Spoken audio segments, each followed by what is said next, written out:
4.5 hours. Yeah. I'm sitting there, you know, sipping sparkling water, maybe one like drink. Like a Buddhist monk. To be honest, Outlook has never sent an email after 5:01. Your favorite phrase is, this can wait till Monday. Even on a Wednesday.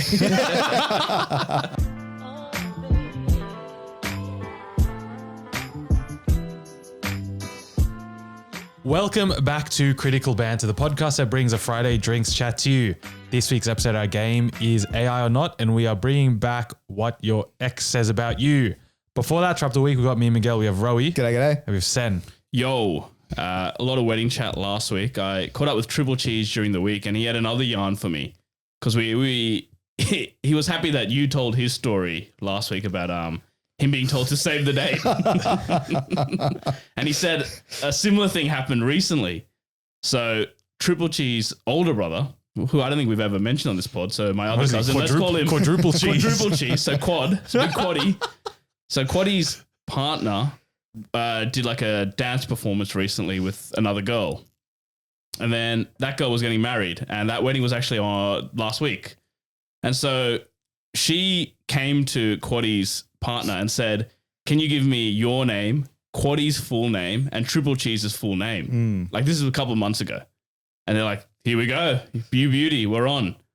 And then invites go out. Wedding happens. Triple Cheese is there. And he's calling Quaddy. And he's like, are you coming? And Quaddy's like, to where? And Triple Cheese is like, the wedding. What? And he's like, and then Quaddy's like, I didn't get invited. That's outrageous. So then Triple Cheese then called Quaddy's partner, the one who actually did the dance with the bride, and he's like, oh, are you coming? And she's like, I also didn't get invited. How did that even happen? So out of all of this, Triple Cheese was the only one who got an invite.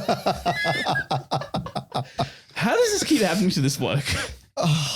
But their family has had bad luck with Weddings Deluxe. No, because the Triple Cheese story, if you missed last week's episode, he got asked to save the date. Yep.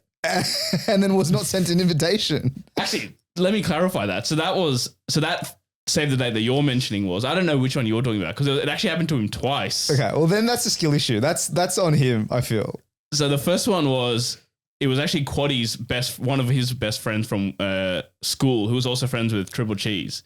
And she said, yeah, don't worry, Triple Cheese, I'll invite you to my wedding. Here's the date, save it. And then the date comes, Quaddy's at the wedding, but Triple Cheese is at home just twiddling his thumbs. In a suit and all, waiting for the call up. And then it happened a year after that where another person he knew had a birthday, and she sent out save the dates for a birthday. That's not right. The birthday comes, he checks everyone's location, they're all there at the birthday, and he never got the invite. Have you ever been sent to save the date for a birthday? No. You, Migs? No, what's a save? I mean, I barely got to save the day for your wedding, so I mean. Yeah, birthday would be outrageous. What's a save? Surely the save day is just an invite. Yeah, you just send an invite. Or make a Facebook event. Well, obviously, the reason why people send out save the dates for the wedding is because you need to know the numbers. Yeah. You ideally want them to be there. It's like a big life moment. Yeah. Birthdays come around once a year. You know what I mean? If Sen can't come to my birthday this year. Well, I assume it must have been the 21st then.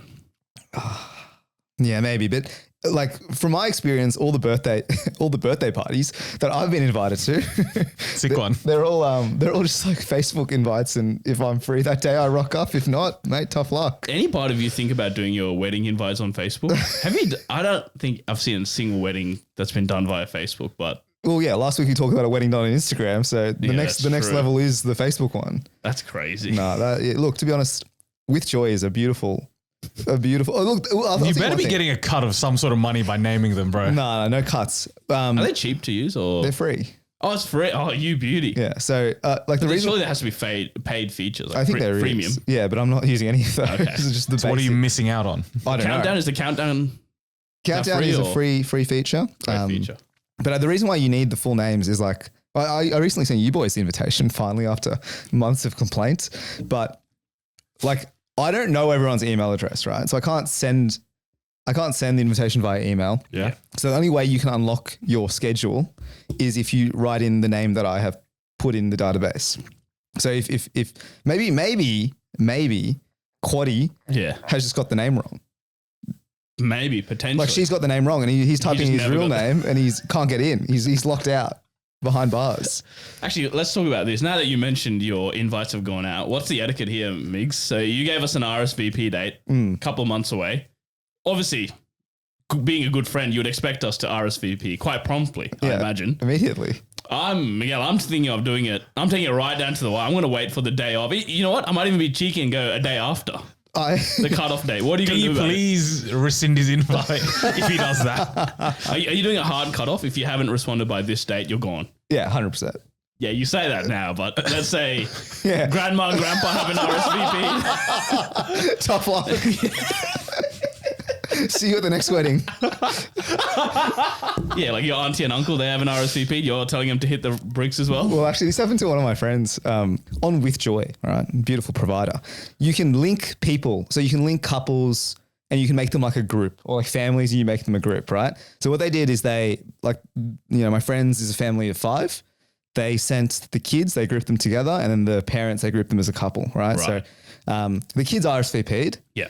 The parents did not RSVP, but they thought they RSVP'd. Oh. So they rock up to the reception looking for their name on the seating chart. Oh. Not there. At that point, what do? You rocked up to a wedding, technically uninvited, or invited, but not RSVP'd, so you're not there. That's so uncomfortable. Well, that's purely your fault. So yeah, well, that's not in question. What can I do except maybe stand outside and watch my kids have a good time? I mean, what else can I do? DJ desk or something. Yeah, you're standing. Yeah, yes. Because obviously you go to the church or the ceremony and there's no seating there. You just pews, yeah. Happy days, right? You rock up to the reception, you're having a look. Yeah. Not there. Yeah, what do I do if I'm there? It's about to start and I have no seat. No one has time for my problems. I'm not, an important person at this wedding. It's a great question. Shit. If I take my kid's spot, they sit on my lap type shit. So what do they do? This family, I think because they're family friends with the bride and groom, they asked one of the sisters, be like, hey, this is the situation. The sister's like, all right, I'll get it sorted. But obviously she's got a million other things on the plate, so did not get it sorted. And then they just went home. Whole family? No, just the parents. You're kidding. Well, what else do you do? No, surely. No, but what else can you do? There's no seat for you. What are you going to stand at the back for like 3 hours?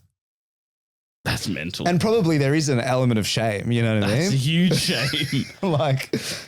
So yeah, they drop the gift off, and then. So you're not sending out reminders. Like, let's say it comes to your cutoff date, you look through the list, and auntie, your best friend from childhood, none of them have RSVP. You're not sending them a follow up. Just hey, by the way. If they were my best friend from childhood, made that RSVP. That's how you find the real ones. Exactly. That's how you find the real ones. Yeah. Look, I'm not going to do what Sen's going to do and wait to the last day, but I'll RSVP when I get to it. All right. Well, just make sure it's prompt. I've got 2 other quick ones. During the week, we also put up a reel where, it's reveal behind the scenes here. We put up a reel about the top 10 immigrants in Australia. And obviously listeners here of the pod, you know that you shouldn't take everything we say seriously. And often when we find sources, they're not the best sources. I'll put my hand up. Yeah, because it was all you. No, it was this guy this whole week has been saying, we found this, we found this. If you look at the reel, all of them are Sen reading a list. If Ro and I are guessing, that means we don't know the list. We're a faceless corporation. So it was from a government source. I just read the wrong one, or I read one that probably suited my agenda. So what was it? The agenda was, I wanted to just try and show that the largest immigrant group here in Australia was in fact not either Asian or brown people. It was the English people. And so I found a beautiful table on the government website that very much supported that fact. It's what I did in my research papers. Just pick and cherry pick. What was the official title of this table, Sen? I believe, from memory, it was population in Australia that were born outside of Australia. So not exactly immigrants, because when people think immigrants, they think like working visas and stuff like that. Well, this counted all Australians, so including citizens. So technically it was skewed. Right. So when it says Because, for example, our parents, right, were born overseas but are Australian citizens. So therefore it wouldn't really come under that immigrant or like working visa, that sort of conversation. Yeah, but the average Joe is going to call them an immigrant. That is true. You know, by definition, maybe not, but the average Joe that's saying there are too many immigrants. And the other main argument was, all the English people came in like the 50s and 60s. And if you look at the data from the last year or two, blah, blah, blah, blah. Anyway, so that did numbers and there was a lot of comments. And I feel like I met one of those commenters on our reels on the metro the other day. All right, here we go. Because I was standing there minding my own business and in comes this, I want to say 80-year-old bloke with the walking stick. And he sits down right next to me and he reeked of alcohol, reeked of it.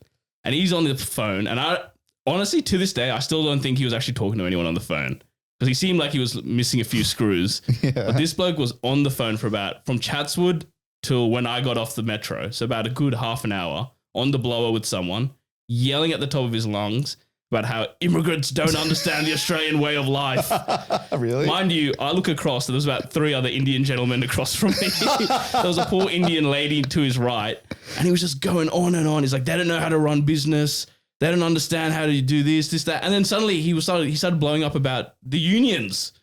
He's like, there was apparently that he saw like some rail union person at Chatswood Metro station. Doesn't like the CMFEU. Like, these woke union members don't know fucking. And he was a lot of swearing. And he just kept going on and on and on about unions, woke lefties, immigrants, the government.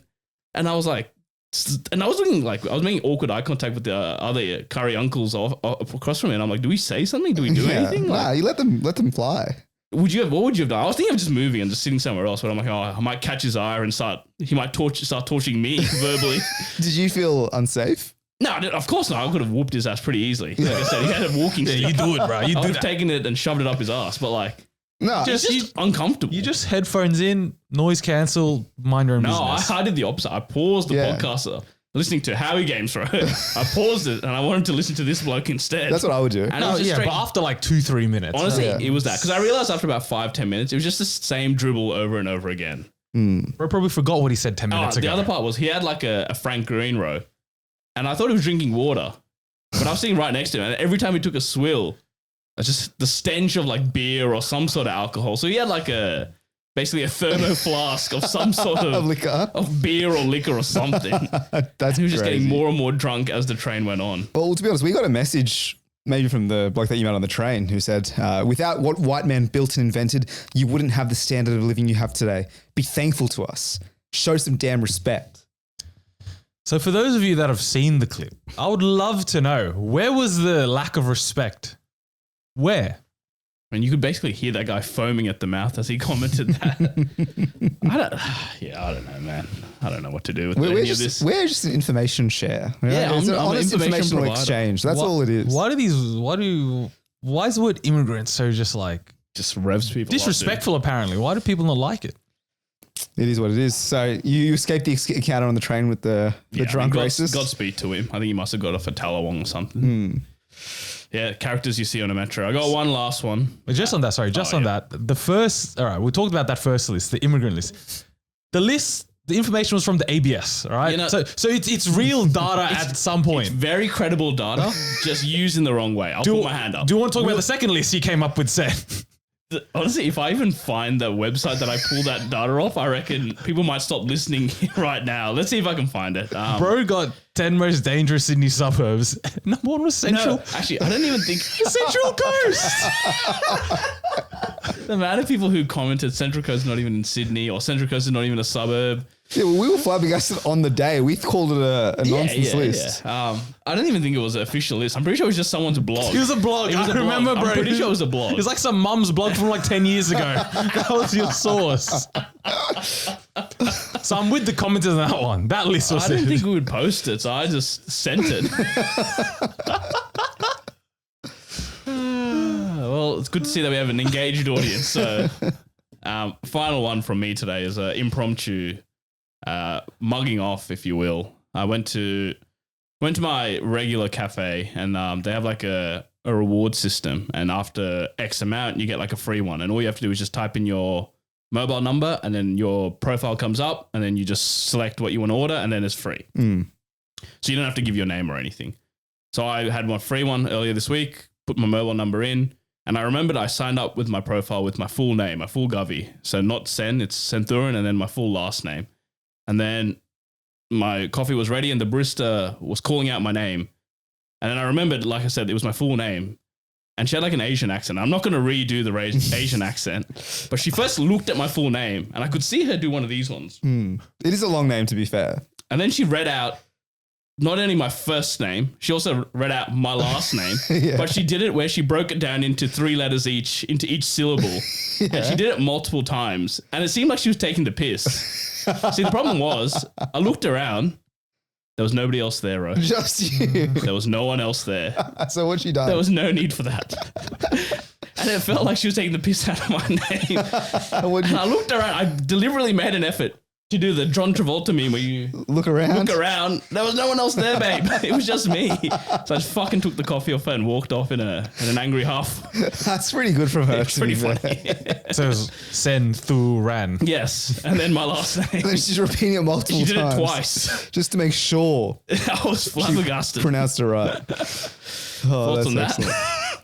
Look, it's a long name. Yeah, I'm on her side, to be honest. She gave it a go.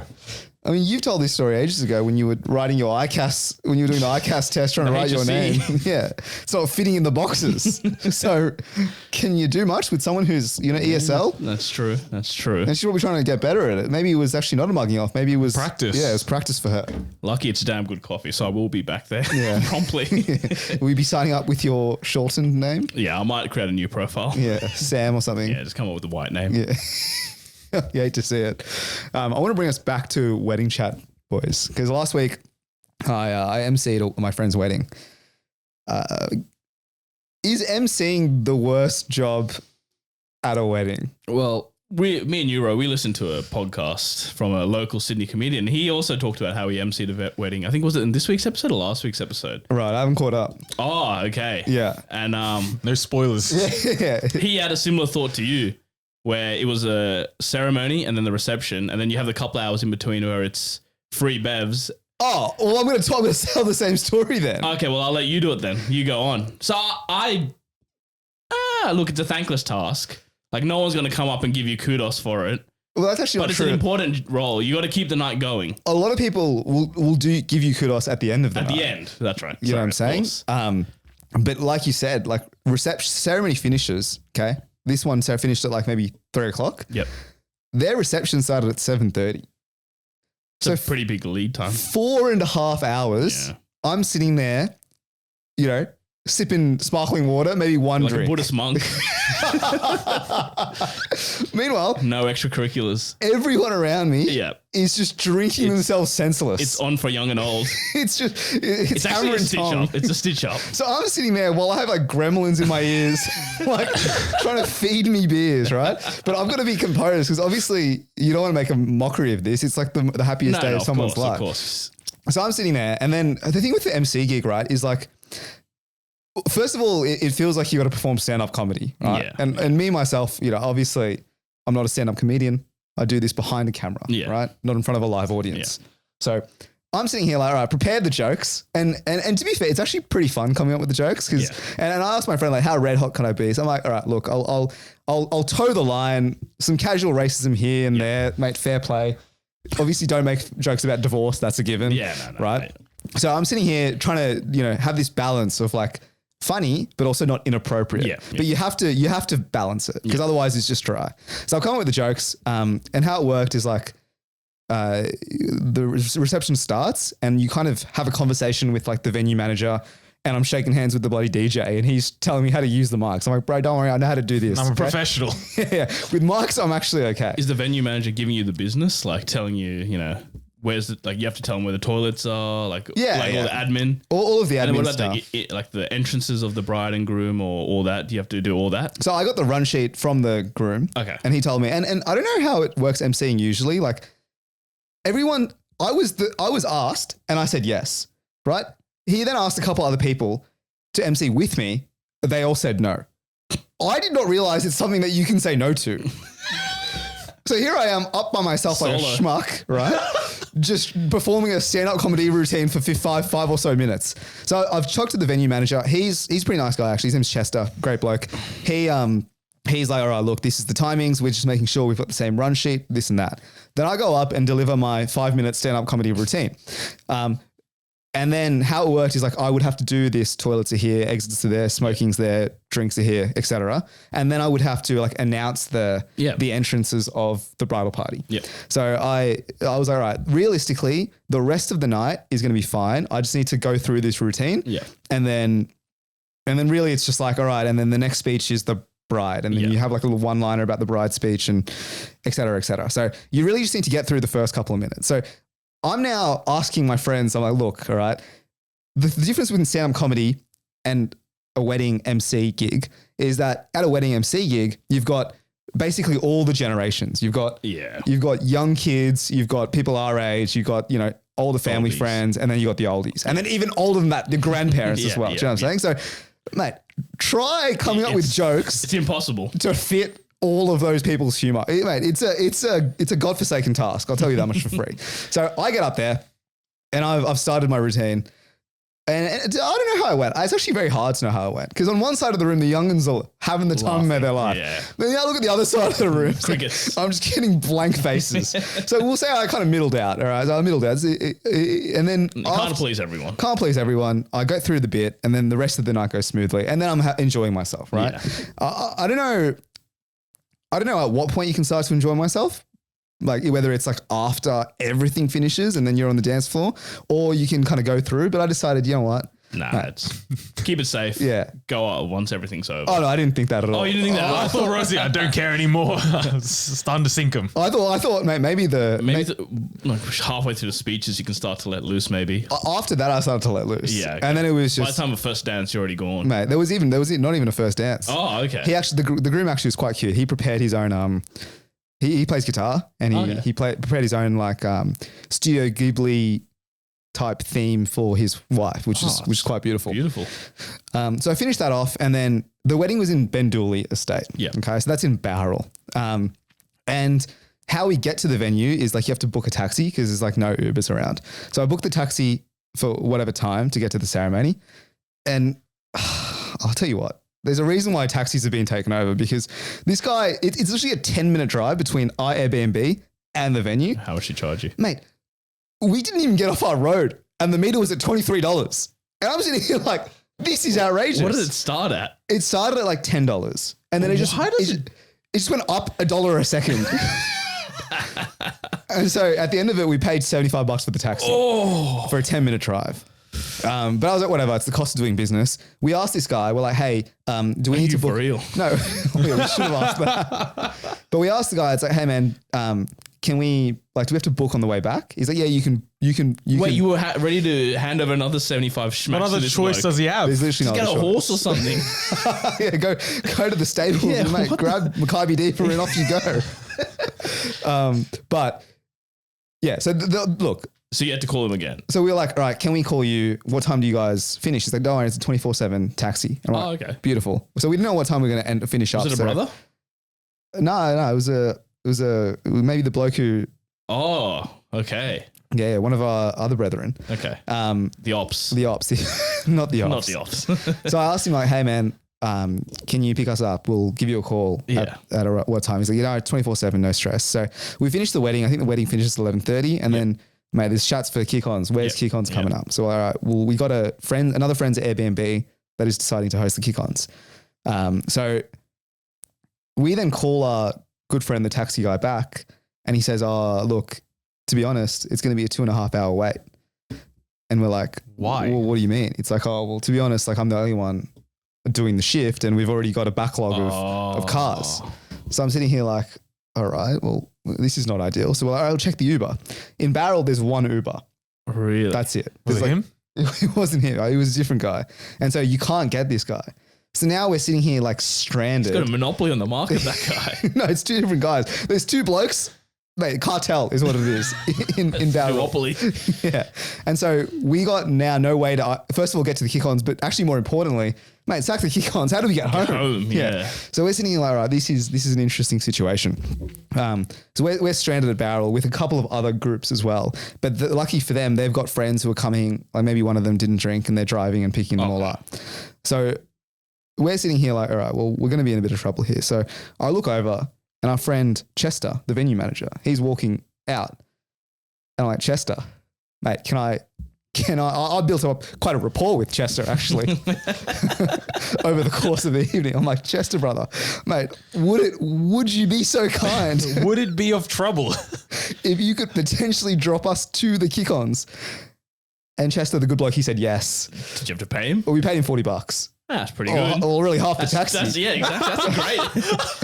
It's actually a win-win in the end. So What a good bloke. So Chester's decided to drive us to our destination. How long was this drive? Like 10 minutes? Like 15 minutes. Right. Not that long, but to be fair to him, he was driving to Sydney afterwards. So he actually has done us a massive favor.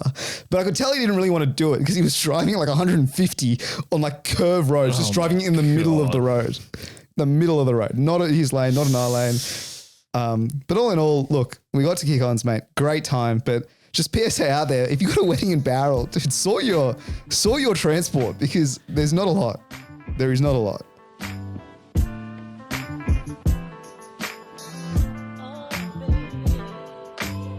Alrighty, the game this week is AI or not. I have found some Shark Tank ideas online, and then I've also spit them into ChatGPT and I've asked, hey Chatty G, can you come up with 5 or 10 or however many similar ideas, equally as bad and equally as stupid, and I'm going to throw them to the boys and they're going to tell me if they think it's AI or if it's been on Shark Tank. Alrighty, first one is called the Licky Brush. A tongue-shaped cat brush worn on the human tongue to groom a cat, imitating a mother cat. Why do I feel like this is real, Sam? This could be real. The licky stick? Is that what it's called? The Licky Brush. The licky brush. This seems like some white people ting, bro. Oh, I have a cat and... You wouldn't do this though, would you? No way, dude. The cat Imagine Biju saw you just licking your cat, bro. He didn't even see the licky brush. I think this is real, Sen. Yeah, I think it's real as well. It is real. Well done, boys. All right, next one. The Skinny Mirror. A full-length mirror with special glass designed to make the person look slimmer to boost self-esteem. I feel like I have seen this. It's like the opposite of what you see at Luna Park. You know how they have like the wacky mirrors. So I'm sure that the technology exists. Yeah. I'm sure this exists. But I think it's an AI. This sounds like an AI. Why would anyone buy this? Like, what do you mean? I'm sure there's heaps of people who want to. You don't want to dysmorphia. You don't want to leave the house thinking you're 5 kilos leaner. No, because you may think that. That's what you need. It's just all mental, bro. It's just whatever you need to think that day or feel that way. Yeah, what's the quote? The only story you tell yourself is the one that matters or something? Exactly. Yeah. So if the mirror is telling me what I need to hear, then worth it. I think this would be beneficial maybe in like a gym setting, like to make the people feel good. I don't think anyone would buy this personally. Nah. Like if you put it there and like, sure, yeah, you look skinny, all right. And then you walk out. You just look down. And you're in a bit of strife. But I can see this being real though. But I think why would Shark Tank even accept this as an idea? I'm sure they said no to it. Are these ones that they just had pitched to them or ones that they've actually invested in? The real ones have been pitched on the show. Whether they've been invested or not, yeah, so I'm sure up for debate. Can pitch this. No, I know that anyone can, but I'm saying like if I'm a producer on Shark Tank and I hear this skinny mirror, that's hilarious. I'm thinking, it's a good clip. I'm thinking, mate, no. It's like the Gordon Ramsay kitchen nightmares, bro. I know it'll make a good clickbait video. Well, I'm going to say it's an AI generated one. I want to say it's real. Well, Senny, it is real. Well done. Really? They said it was a sham and argued that anyone could order the special glass, questioning the business's validity and ethics. So they did pass the producers, but the Sharks weren't happy. All right, next one is the Pavlok, a wearable shock aversion device that emits a small shock to the wrist to help users break bad habits like addictions. I'm pretty sure shock collars exist, don't they? Yeah, they do. Like, do you know what I mean? So is this just for the wrist though? I mean, you can put the shock collar around the wrist, I'm sure. No, but this device, Miguel, is this only for the wrist or is it for anywhere? It says wrist. Anytime you go for a little digital dart or something. Digital dart. Shocks out. But how does it know? Yeah, how does it know? Or is someone else controlling it? I don't have that information, brother. I reckon this is AI. This is AI for sure, dude. It doesn't even make sense as a product unless it's like some like recognition technology that it'll know. Crazy technology. Because you have to it has to be an app. You have to be like, I am struggling with alcohol. Yeah. And so it'll recognize the beer or You can anything like it recognizes like sense you've got a Carlton or something in your hand. And shock you. Or a vodka soda, and then you just shock it out. It's not even practical. Like, or maybe you put it on your other hand so you don't have to spill the drink. The drink doesn't go over your friend. Yeah, this has to be AI. This is fake. This is real. What? The Sharks disliked the pitch, questioning the use of aversion therapy studies without proper product data. That was their issue with this. Well, the founder rejected a Sharks offer. Oh, really? So they got offered. I don't know what the offer was, but they rejected the offer. So the deal was nada. what is this I don't technology? even get how like practically how does it work? I'm gonna look this up while you go to the next one. Alrighty. Imagine if you keep like diddling yourself. Like, how does it know? Maybe you have to, you know how when you do a lie detector test, you got to feed it like blatant truths and blatant lies. Yeah. Maybe if you're going to do that, you've got to do it with it on so it knows, then it knows the exact movement it's meant to avoid.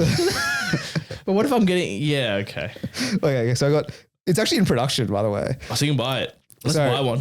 All right, so this is a story from Beginning Scene 347 on Reddit. I recently picked up a Pavlok bracelet to help curb my nail biting habit. Oh, it's self-administered. So he says, after a few days of self-administered zaps, I was curious about the company, blah, blah, blah. The first day I wore it, I reached for a cookie out of habit. As soon as I took that first bite, I pressed the Pavlok button and zap. A mild shock jolted down my wrist. So you have to have the wherewithal to know to zap yourself when you're doing something bad. Well, it's easy actually just to not do something bad. Yeah, exactly. But I think the whole point is like, you take it, you zap yourself, yeah. and then you learn that association, Yeah. and then you don't reach for it the next time. The Pavlov thing. That's Yeah. why it's Pavlok, boys. All right. Alrighty, next one. Social socks. A mobile app, an accompanying micro sensor that is sewn into every pair of socks you own. It uses Bluetooth to track which socks are currently paired together and sends an alert when a match is lost in the laundry.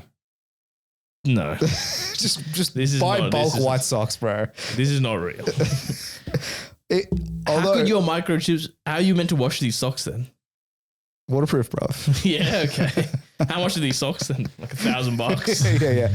I watched have you seen the YouTuber Mr. Who's the Boss? All right. He's like a tech reviewer, and he went to like this Nike thing, and he was like reviewing Nike's latest technology. The shoes like are ones that like kind of walk themselves, like you walk themselves, and it's like this thing that straps onto your knee, and you're kind of like walking, but you're using less effort.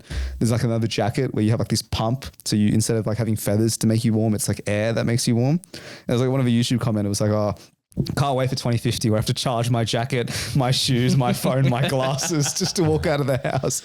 We're getting to that future, bro. Well, do you remember someone who used to be in our soccer team came once one night and he had like a puffer jacket that was like heated. yeah. So, I mean, this technology is already there. He literally has a heater in his jacket. It feels so dangerous. It like blows up. Anyways, the socks, I mean, I think this is AI. Yeah, I don't think it's true. Like, why would you need that? No. AI? AI. It is AI. Alrighty, we'll do a couple more. Next one, the doorbell decoy, a small battery-operated device that attaches near your front door and plays the sound of a very aggressive barking dog when it detects motion. See, this I can get behind. This is kind of a good idea. I'm pretty sure we have this in my house. Actually? Yeah, it's like one of those Ring ones. And like it motion sensors and then it starts barking. To anyone, though. To anyone, yeah. So it just picks up. You set it a range of like a radius that it picks up, and then if it senses anything in there, it just starts barking. Do you actually use it? Yes, we have it. Okay, well, it's obviously real. So I know the technology exists. Whether or not it's called whatever he just said, I don't know. But it's a good idea as long as it can like detect. Like it's smart enough to detect the household members of the family. no, it doesn't. It doesn't discriminate. So it can be car, dog, human, cat. It's pretty annoying, isn't it? Yeah. Just get a real dog Get at that barked point. at every time you're home, bro. Yeah. So it's real. Well, I have it as fake, but if it exists, I'll give you that. Well, like I said, I know the technology is real. Yeah. Whether it's that, I don't know. Maybe it's not on Shark Tank. All right, last one. We have Lifted, a headband that allegedly passes mild electric currents through the forehead to stimulate the brain and increase focus, attention, and memory. Yeah, man. Let me fry my brain real quick. What the fuck? You know what the craziest like product I've seen that is to increase your focus and memory and all this sort of stuff. So like there's been studies that show that nicotine is like quite good for that. Yeah, okay. And so people we go. I know a couple of people who'd be interested in that study. people are coming up with like basically Zyn equivalents, but marketing them as like nootropics. like your focus and stuff. Some of them are like non-nicotine free or nicotine free, but other ones are just like, we'll give you the perfect dose to help you. Surely this isn't working. No, it does. It's kind of rebrand from the nicotine industry. Yeah, what is it? Big tobacco. Yeah, big tobacco. Well, isn't that just basically what Dexies do? Yeah, but Dexies and like Ritalin and stuff, if you have ADHD, it like helps you lock in. Yeah. But it's not. Isn't that what you said? Like focus and stuff? No, yeah. But like, yeah, if you're on Ritalin and you just so be happen to like, I don't know, arrange your Spotify library, you'll do that for like 6 hours. You know what I mean? Is this real? I feel like this could be invented in Silicon Valley. I think it's real. No, this sounds dangerous. I want to say it's fake. It is real. Ah, damn. The sharks questioned the scientific validity, noting that the product's user manual contained a disclaimer stating it had no medical benefits. So it was wacky science, but the Zap yourself for fun, basically. Exactly.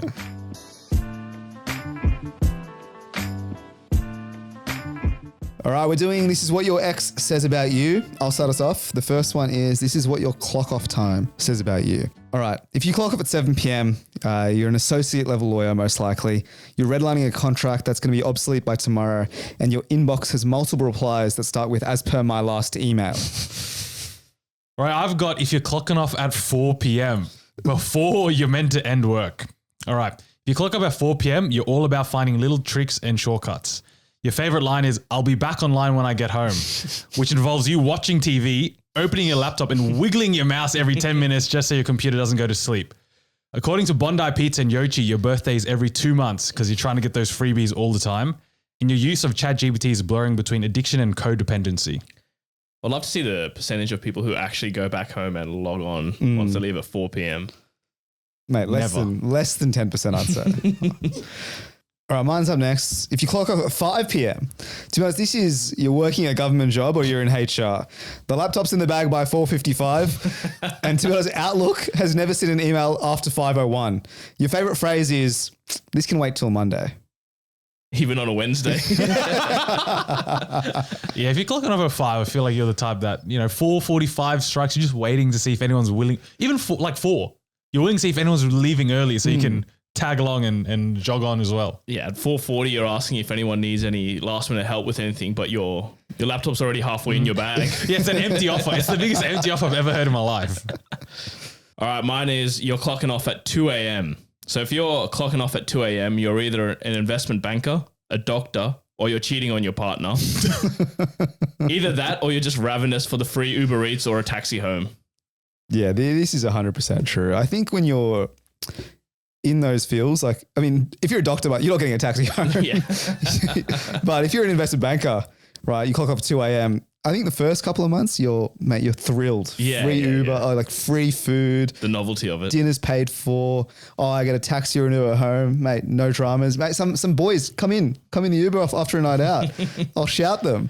And then after like month 3, I think you're just in the pits. You're dreading it. Yeah, you're in the depths of hell. You're considering just sleeping at the office just to save you the time and effort. Yeah, because you have to be there the next day at like 9 a.m. In like 5 hours, you got to be back. Might as well stay over.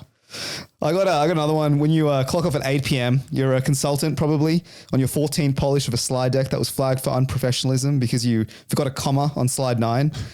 Your life runs on Uber Eats and Ritalin, and you said you'd only be at this job for 2 years for the experience. But now you never got the projects you wanted, and now you're stuck waiting for a way out. Sounds personal, right? No, I've never been a consultant, actually. But I know many a friend who has. If you clock off at 9 p.m., you're most likely a software engineer whose only real relationship is with GitHub. And let's be right, you don't even mind clocking off at 9 p.m. because you started at midday. You started after lunch. Or maybe you're an accountant during busy season who's questioning whether the 65K grad salary is worth missing dad's dinner for. All right, next up, I have what your DP, your display picture for you sickos out there, says about you. Is it display picture or profile? Probably picture. I thought it was picture. I think DP's oh wait, what'd you say? Profile. Is it display profile or display it's definitely not display profile. Oh. Display picture or profile picture. Yeah. It's a picture, bro. Your DP or your PP? Which one? What your PP says about you is a different one that we have. I have a 50 to 60-year-old middle-aged man, a selfie with sunglasses on. So if you have that DP, you have really, really strong opinions on immigration. You like calling people woke and snowflakes. There's a 95% chance that you have a Southern Cross tattoo or a Such Is Life tattoo. And you either attended the School of Hard Knocks or the University of Life. I don't even think that applies to middle age. It's just anyone with sunglasses on, any age, really. I mean, from my experience, it's usually older gentlemen in their 50s, 60s, and 70s with really stern looks, looking right down the barrel of a camera, a selfie camera. It's a weird angle, isn't it? It's a weird angle, usually in their car as well, for some reason. Actually, I'm going to extend this as well. If your DP is also a car or a motorbike, you probably also have the same opinions. I've got, if you have no profile picture. Oh. So you're either one of two things. You're either a new account or more likely you're a burner account with a username like ZZZK213. And it's what you use to be racist on the internet. Yeah. You hate comment on posts on Instagram that you don't agree with, and your FYP is filled with controversial Sora videos that you send to your mates. To be honest, if your group chat got leaked, you'd be sent straight to silver water. It's always the nonsense usernames, bro. It's the default ones that Instagram gives you or TikTok gives you. And then you look at their account, they have like one follower and like 500 following. That 500 is probably all their accounts they hate comment on. Or it's like they've got 0 followers and 0 following and 0 posts. But they just chuck in absolute filth down the pipeline. Those ones are the, I've made it just to write this hate comment. Yeah. You reckon that's an electric feeling, like creating a burner account just to send filth down the pipeline? I actually think it might be. Surely not, bro. You're that bothered. No, it's not because like you're on your main account, you see this video like, I want to racially abuse these people. So you're like, let me create an account. I think it's a power thing, knowing that I'm going to rattle you and there's nothing you can do about it. You don't know who I am. You don't know what I look like. No, it's the guy's about There's no repercussion. I can say whatever I want. Because I don't think people are that pressed. I think they're trolling. Like, I think more people are pressed than you think. I think more people are trolling than you think. I think the press people actually, it's the guys who I said, they comment with their face. They're the ones that press ones. I think these are the trolls. They just come in and they're just sending some, they have this like inner hatred and they just need to get it out somewhere. And the society doesn't let them. Because it takes them, 30 seconds to create these accounts. Right? It's like disgustingly quick to create an account. You get banned. Mate, make another one. 5-minute mail. Alrighty, I've got a bit of change of pace. I've got, if your profile picture is your pet, you are wholesome but you're curious. You love a night in watching a movie or playing a Nintendo Switch. Your Reels feed is full of recipes, cute animals, and relationship memes. Your account is on private and you only let the real ones follow you. You don't care for accepting anyone you don't know, you don't like. And either you post once a day or you post once in a decade. There's no in between. So more of a wholesome one. Wow, I was not expecting that turn. I used to have an account for my dog, cleverly named, I thought, Harley Spectre, right? I post once a decade. But if you're a pet, if you have an account that the pet's the DP of, I mean, you're a human, not you're the pet. No. I'm a human posing as a pet. No. If you're a human with the pet as the DP, I actually think that you're a bit much. It's just like it's too much. Be normal. Have a photo of yourself, or if you're feeling edgy, have a photo of like some AI generated cartoon or something. You as in Naruto stash. But if you got a pet, it's like grow up. Like, I'm following you. What about if your DP is Neymar signing for PSG? It's a deep cut. All right, next one. We've got what your favorite plane seat says about you. Here we go. Strap in. All right, I'll start off. My one is the aisle seat at the front of the plane. So not any old aisle seat, the one near the front. If you like the aisle seat at the front of the plane, you think the world revolves around you. You're standing up as soon as you land because you think it's faster to get out, despite the fact that you're standing up there for 10 minutes with your bags in hand looking like an idiot. You don't line up in the right lane when you want to turn right. You speed down the left lane and you indicate trying to merge in and hold up all the traffic behind you. You're also the type of person that asks the barista, is this drink mine? Even though there's 10 other people waiting who have ordered before you. Yeah. Look, impatience is the key with this one. But to be fair, they do get off the plane faster. Yeah, but they're up 10 minutes before they need to get up. But I think the worst people are the ones who just stand up and they're at the back. Yeah, in row 35. Yeah. What are you doing, mate? And they're like, the seatbelt sign goes off and then, mate, this guy's straight as a soldier. And they're in the window seat as well. What are you doing, buddy? Sit back down. Some people say it's to stretch the legs, but... You've had 8 hours to stretch your legs. When the plane was in the air, mate. Jog on. All right, I've got, if your favorite seat is the window seat, to be honest, I think your bladder capacity is through the roof because you haven't peed in 8 hours, even after pumping 4 wines and 2 Heinekens. I think you're also the type of person as well to have a look out the window. You want the window seat because you want to take a photo of the plane, the plane wing, and have a obnoxious caption like, chasing sunsets or catch flights, not feelings. Catch flights, not feelings. Exactly. You're either of those two. I actually don't mind the window seat. I'm an aisle man traditionally, but I can see why people get the window seat because you can lean up against it. That's electric, dude. But I myself am the bladder control guy. Like, I don't think I need to. People say, I like the aisle seat because I, first of all, can stretch my legs, but also I can get up and go to the bathroom wherever I want. But on like a 12-hour plane, I'm probably peeing once. What? Really? Yeah, probably. No, I need the flexibility and the freedom of an aisle seat. I want to get up at will. I don't want to worry about there's 2 people and now I've got to tell to jog on before I can get up. For me, it's like you're in the window seat and you just got to strap in for the next X amount of hours. Like there's no getting out. I'm actually probably at a pretty high risk for deep vein thrombosis. Like if you're in the window seat, because I'm not moving. Wearing the socks? Oh, no, I'm not wearing the diabetic socks. No, the problem with the aisle seat is you just get whacked by everyone who walks past or the bloody food cart when they come down. Yeah. A lot of because you're right. Like you're right. I want to sleep. I want to rest on the thing and just knock out for the next. But yeah, if you're in the aisle seat, your knees just getting jarred. Or you're getting CTE from everyone whacking your head as they walk by. Yeah. And also the bloke as well, like on the seats behind you, sometimes use your headrest as like a way to get out. Like as leverage to get up. Yeah, so suddenly you're in like a slingshot machine because you drag it all the way back and then lets it go.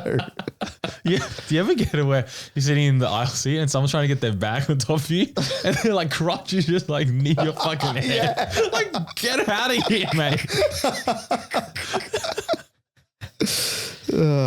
All right. I've got the emergency row seats. So if you're in the emergency row seats, you're a liar. When the cabin crew asks you if you're fit and able to help in an emergency, you look them in the eye and you lie and you say yes. Yeah. But we all know in an emergency, you'll be the first one out the door. Absolutely. Straight down the slide.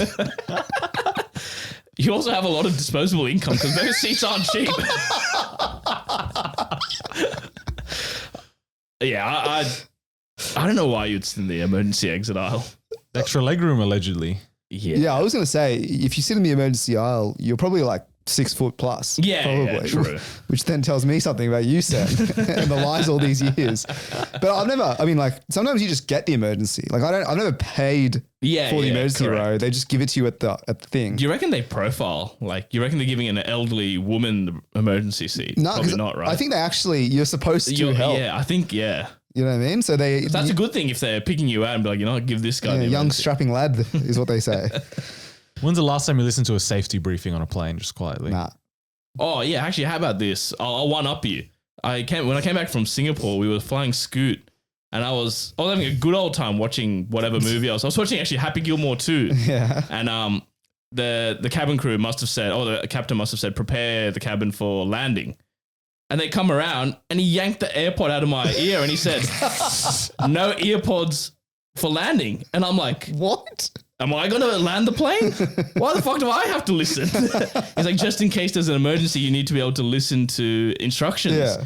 And I'm like, buddy, if there's an emergency, the AirPods is the last of my problems. Trust me, I'll be all ears. Believe it or not, sir, I actually have flown before. Yeah. What? I know the protocol. Dude, and they went around and told everyone to take the AirPods out. So for the last 20, 25 minutes, we're all just sitting there and it's Scoot, so there's no TVs, nothing. You're all just staring into the back of the chair in front of me. Oh, so it's not even to watch the briefing. It's just you can't listen to tunes. You just need to be on red alert just in case something happens. Like, what am I going to do, cuz? I mean, to be fair, it's Scoot. There's probably a high likelihood of you going down.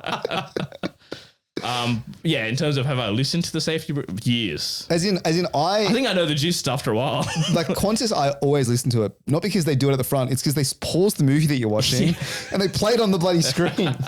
They force you into it. They force you into it. You don't enjoy seeing the actors around the world doing different sorts of... One of these ones. I'd love to be on one of those Qantas safety briefing ads. Oh, yeah, that's what I was thinking as well. It seems like a great... And it's often diverse cast. So I reckon we could actually get a look in for once. Well, speaking of MC gigs, like I was looking up funny MC speeches to get some ideas. And a lot of the MC ones, especially in the US, because it's a lot of like, hey, the bathroom's over this way, the toilets are over this way, the outside's over there. They get someone doing it in the style of an emergency exit type situation. That's pretty funny. Yeah, it is pretty funny, but... Everyone said no, so I had no, I had no props. No one wanted to wear the high vis and get the one of these ones. No bingo. Okay. We move on to the last one, which is what the Sydney suburb you live in says about you. So I'll go first. If you live in the hills, your most common commute was your house to Oaks Road, where you used to stand on the 610X. Now it's your house to Hill Showground or Cherrybrook, where you get to stand on the metro. That's so niche. It's crazy. You've never voted for the Labor Party in your life, and your parents have at least 2 investment properties after the 4-bedder house they bought for $500K in 2000 is worth over $2 million. Not personal at all, right? Not from personal experience or anything. As said, this is a informational share. We speak nothing but truth here. I dare one person outside of the hills to get these references. Yeah. I was disappointed with the lack of, I don't know, Castle Towers references or maybe Hillsong references. Oh, you tell me. What? Well, what would something, if you lived in the hills, what would you say? Putting me on the spot. Hypothetically, like if you lived the Bible belt of Sydney, hypothetically.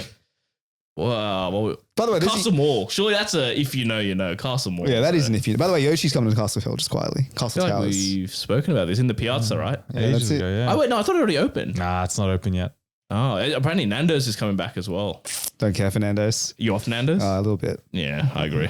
Alrighty, if you live in the northern beaches, you are definitely out of touch with the common man. You think going for a dip in the beach before work is an experience available to everyone, and are surprised that not everyone does it. You both want to keep people out of the northern beaches by refusing the train stations, but you complain about the long lines for the B-line bus. You think anything past Anzac Bridge is a wild, wild west, and you can probably name more beaches than suburbs west of the Harbour Bridge. Yeah. Yeah, I mean, if I wanted to go to the beach before work, I'd be waking up at 3 a.m. And getting on said, standing on said metro. And then waiting in line in said B-line bus. Yeah, what can you say about the northern beaches? Beautiful part of Sydney, I must admit. Yeah, God's country. Yeah, beautiful. According to the people who live there. Yeah, keep them out. They're a different breed. To be honest, if I had money, I would actually probably live in the northern beaches. I think the lifestyle is How unmatched. far up? I'm thinking like Balgola, is that one? maybe like Further, French's Forest. French's Forest. Yeah, that sort of area. A beautiful place to live, must admit. Would you then commute it to the city or you just work from home? WFH. Or just your in your case, just FH. You're just from home.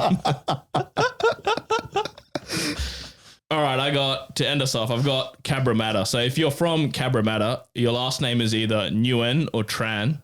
Your ideal Friday night is dancing with the fake Michael Jackson on John Street. And according to the ATO, you haven't had a taxable income in 10 years. Yeah, cash only, baby. Cash only. Yeah, what did Cal say? A lot of Rolexes flying around in Cabramatta. In the bakeries, especially. In the banh mi shops. That is electric, having the person making you a banh mi wearing a date just or like a GMT is like, where else in the world can you say that? But I will say, like, we went to Cabramatta recently for the first time in a long time. Quite a while, yeah. And where do you park in Cabra? Yeah, actually, yeah. Can we talk about that? The parking situation in Cabramatta? Like, we were meeting someone and these guys, we were trying to find parking. We were all in the same car and eventually got to the stage where we were so late. Migs and Sen like, just hop off and we'll try and find parking. I had to park in Fairfield, basically, and walk it in. Then before we left, I wanted to grab a quick feed. Walking down every spot, cash only. Couldn't get anything. Yeah, that is a true stereotype, by the way. Like, I know I joked about the tax, but that is genuine. All the shops there I think below $10, it's cash only. No, below any amount. Like I couldn't buy a sugarcane juice with my card. They wouldn't take it. They only want cash. So if you're MasterCard or Visa, can you go sort these people out? Or Square or something? Go help these people out.